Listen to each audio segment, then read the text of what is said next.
Batman 117, James Tynion the fourth writing with Jorge Jimenez on the art.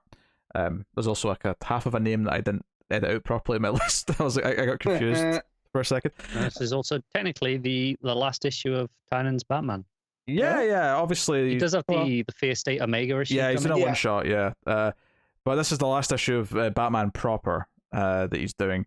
I'm glad there is like the Omega one shot though, because I would feel a bit weird if this was the last we heard from Tynion's Batman. I'm still a little concerned. That may be put a bit strongly, but in the sense that I feel like it needs an epilogue issue, and maybe that Omega one shot will be, but that feels like by the name that feels like it's going to be an epilogue to Fear State. I kind of want something that's more an epilogue to Tynion's run as a whole, and I'm a little disappointed that I don't think we're going to get that unless they kind of throw me a curveball, and that's what that Omega issue is. I don't know. It's a bit weird because Fear State and the build to Fear State has been like half of his run, maybe a little bit more than half.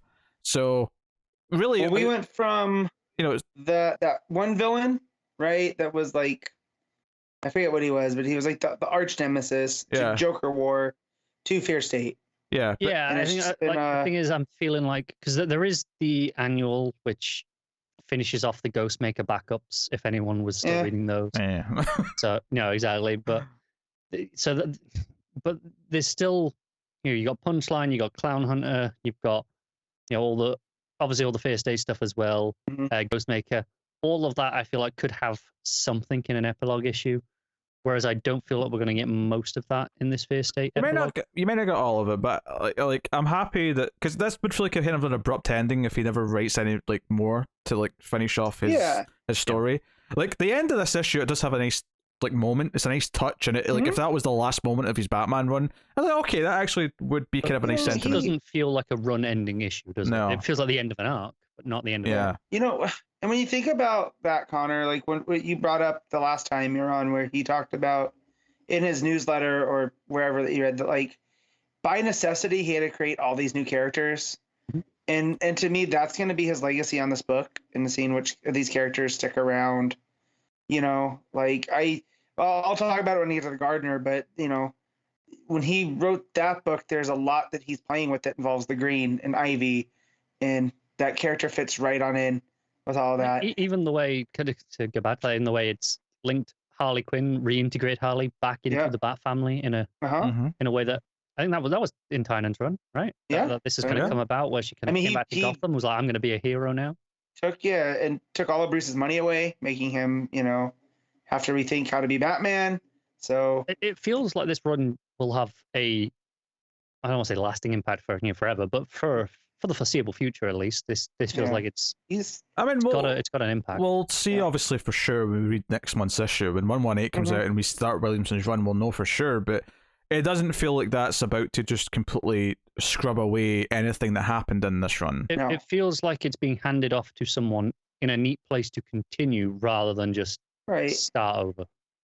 So, but very good to see. But so Simon Saint's freaking out because Peacemaker 1's going nuts. We have some fighting pages with Batman on Peacemaker 1, and Miracle Molly is tinkering with the fear bomb, as it were. And Scarecrow gets in her head a little bit, and she says he's not, but at the end of the page she's like, shit, like he's made a kind of a point, is that like she could use this device, like, and ultimately she's not going to use it with the fear side that he was going to do, but she has the opportunity here to do to the entire city what she chose to do to herself, which is erase their memories. It's kind of always been what her goal was, in a lot of ways. Not maybe necessarily do it through force, like this. The idea of everyone in Gotham should. It was more the idea that it was more the idea to spread the word so that more people would willingly take the choice to do it. Yeah. So wait, explain how that machine works. Again, it takes their. Because you guys read the Miracle Molly. It takes away all their like trauma. Basically, it takes away who they are in terms of all their, not entirely their personality, but it takes away all the negative traits, I guess. It takes away all the bad experiences, but it leaves skills. You can still speak. You can still like do anything you could before, but it takes away your relationships. It takes away the trauma, right? Like it. And so Scarecrow was going to basically not reverse engineer it, but basically hit the reverse button and it was In going to Doctor Who instill. speak, reverse the polarity. There you go, and put all the fear in them, bullseye style, right? Right? Am I following? Yeah, I'm pretty just laughing at reverse the polarity because it's effectively what Scarecrow was going to do, was just pump them Right. full of fear. That's right. That's Okay. Doctor Who 101. If in doubt, reverse the polarity. Because I just trying to think how that's going to all work on these people when they're not juiced in, right? Like, how is this actually going to work? Because it's not like trauma has actual shrapnel, right? So like this machine goes off. Don't you have to be hooked into it though? Well, the original machine, but Scarecrow's turned it into like a bomb style thing that'll just spread through the air. Yeah. Okay. So is his related to like a toxin? This is what I lost some minutes reading this trying to figure out how I it don't know works. what the delivery mechanism quite was. I'm not 100% sure, but I assume it was. I understand as a concept, him making it into a bomb and being like, I'm going to set it off, and it's going to create the fear state that I had envisioned when I was in school, and this is going to lead Gotham into a new age. Just the minutia of, but these are thoughts and memories, and those aren't tangible. So how is it going to work for everybody? That's the one thing that I got hung up on, and then just went, okay, I have to keep reading. I can't think about this too long. Yeah, I didn't think about this at all for a single second. I was willing to accept it's a bomb. It's going to affect Gotham. Yeah, I think what I think about this issue is that so the Ivies merge back together, right? And Ivy makes the choice. I could still crumble this city, but I don't want to do that. I can do something better than that. So I want to do something better than that. And she uses pheromones from the flowers to calm everyone down. So she actually reduces the fear state, right? She brings them back down to a calm level. And that's part of the the fighting against. And before I move on, yes, there's the big romantic page where she. Do you know what it is? It's basically that scene in Amazing Spider-Man where Spider-Man like pulls in Gwen with his web to kiss her. It's basically that, but with vines. She pulls in Harley, and Harley, stop talking. Smacks her with one. Yeah, it's so good.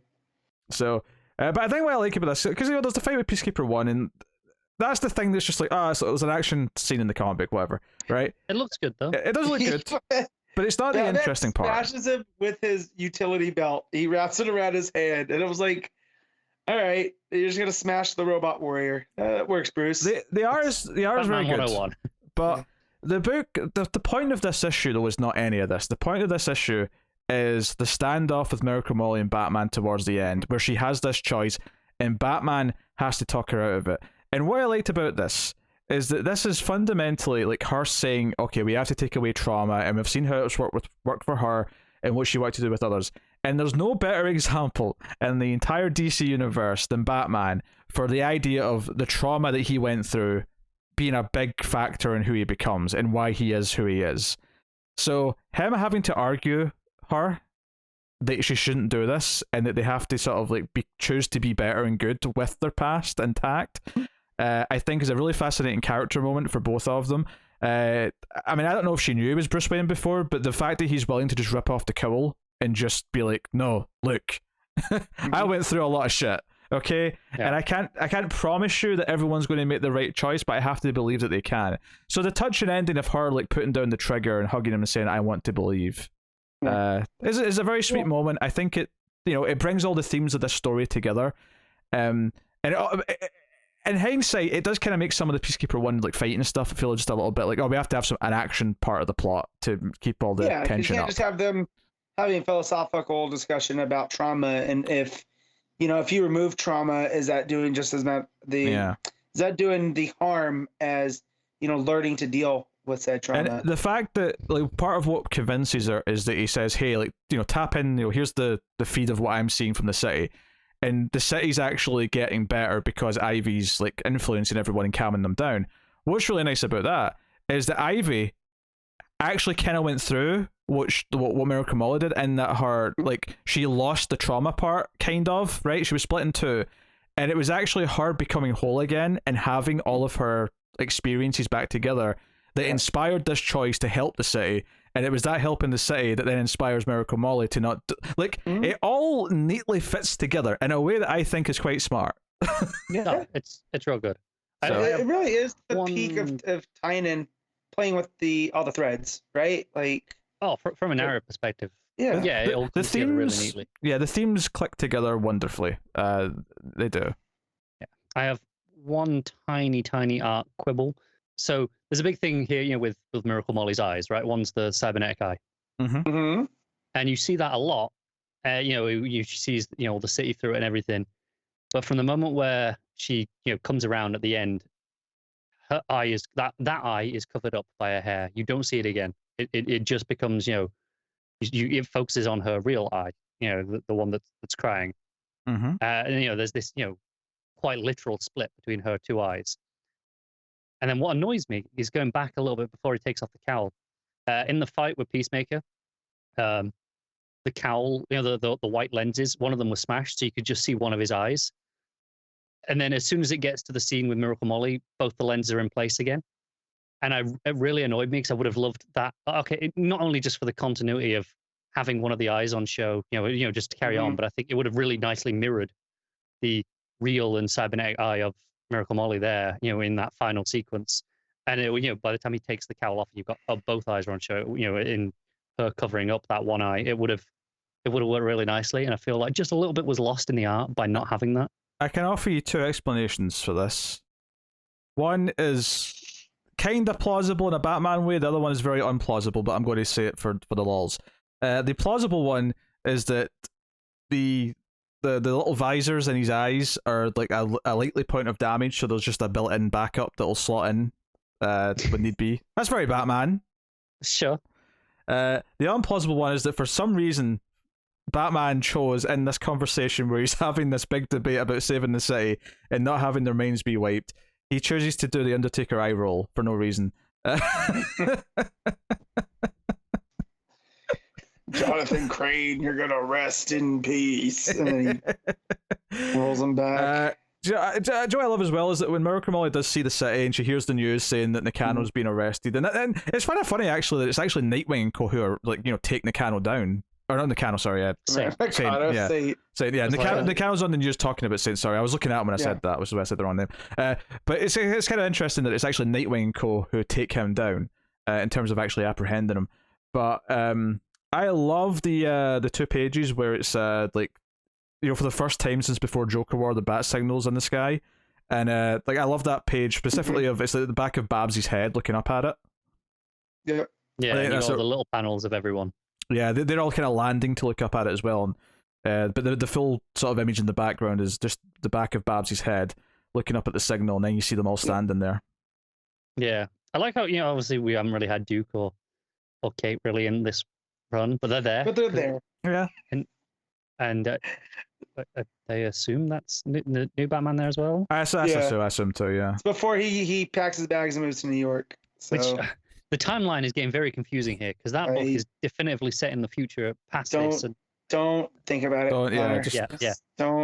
I know, but I like that Harley's included on this page as well as no, she's a member of the Bat family now. At least for the foreseeable future. If Jason Todd could be let in, we can let in Harley. Although notably, Jason's not on the page. No, but what was Jason doing there? He has zero. Well, what was Duke doing too?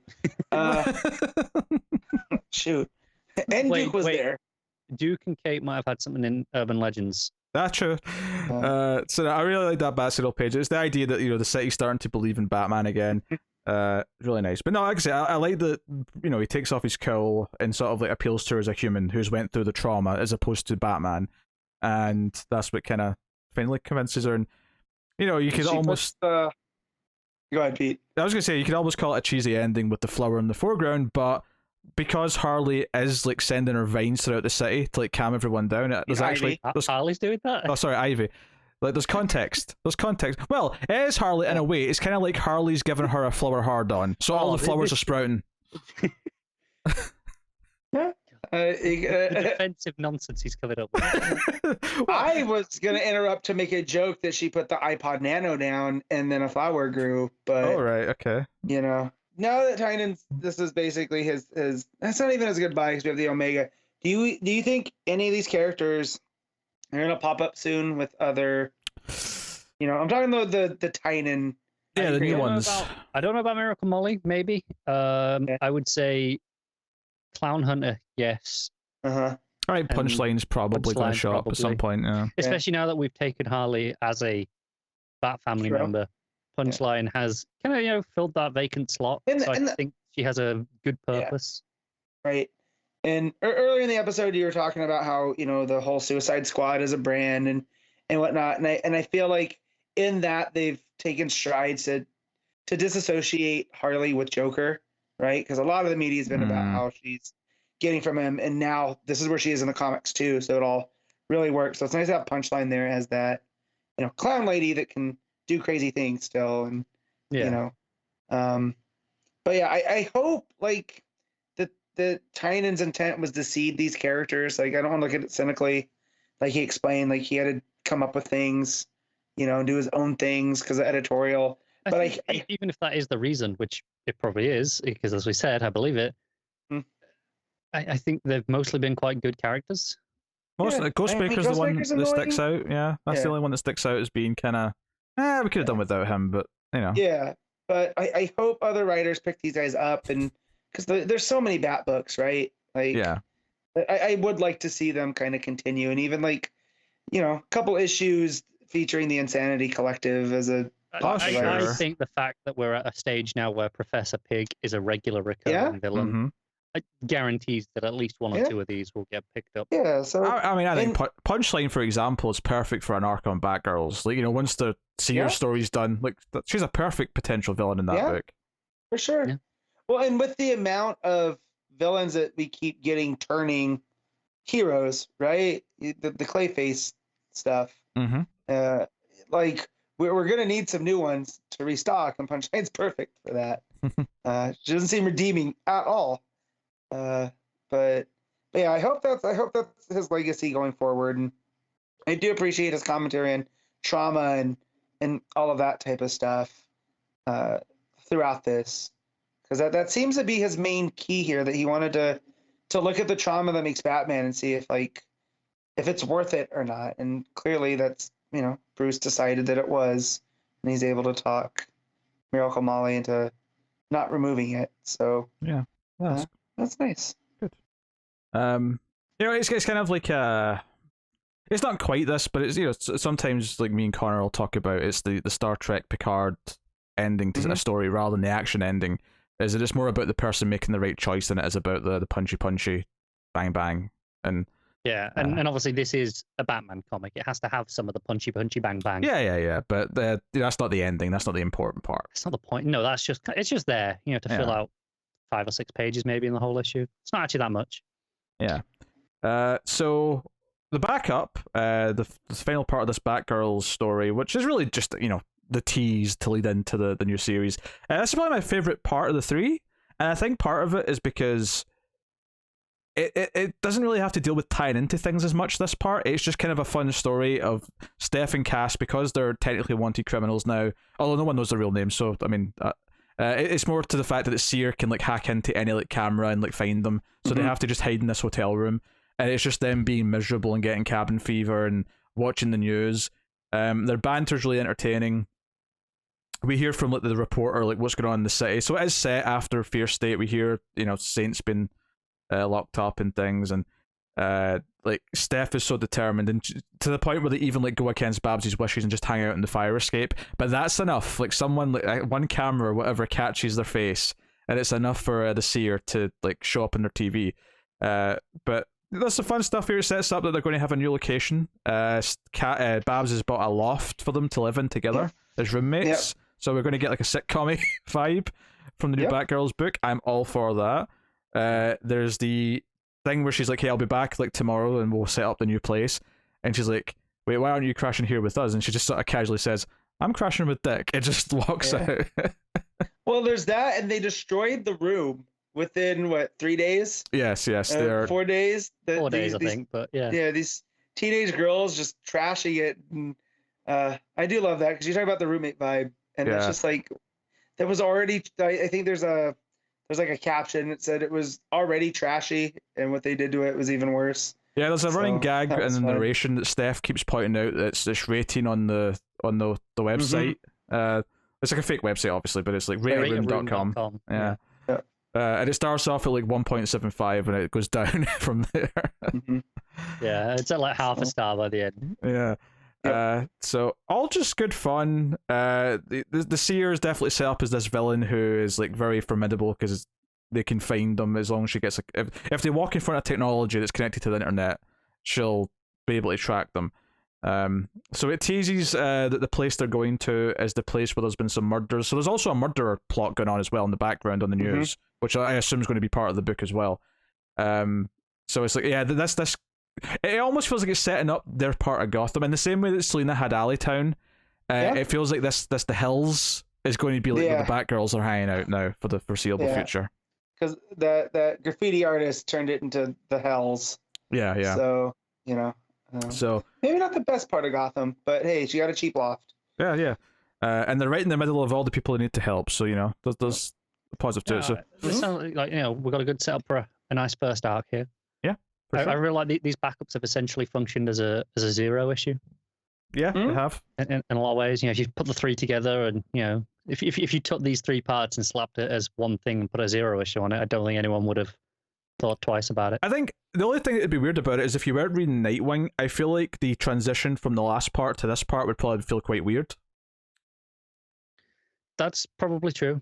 But I was reading Nightwing, so whatever. But also, I assume when they get to doing the trade, they're going to have these three parts in it, but they're probably not going to have that Nightwing stuff in there. That's true. I don't know. We'll see what they do with that. Maybe I don't know. That's an interesting quandary. But I mean, did they throw in that Batwoman story from the Urban Legends issue to because that was relevant as well? Yeah, that's true. Started. So I don't know. We'll see what they do. Maybe they'll just put a couple of recap pages in or something. Depends how long the first arc is, I suppose. If it's only like 4 issues, then it'll be perfect to include all that stuff. Yeah. So, yeah. No, I had fun with this.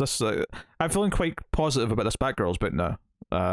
After all these teases and you examples. were pretty cautious when it was announced.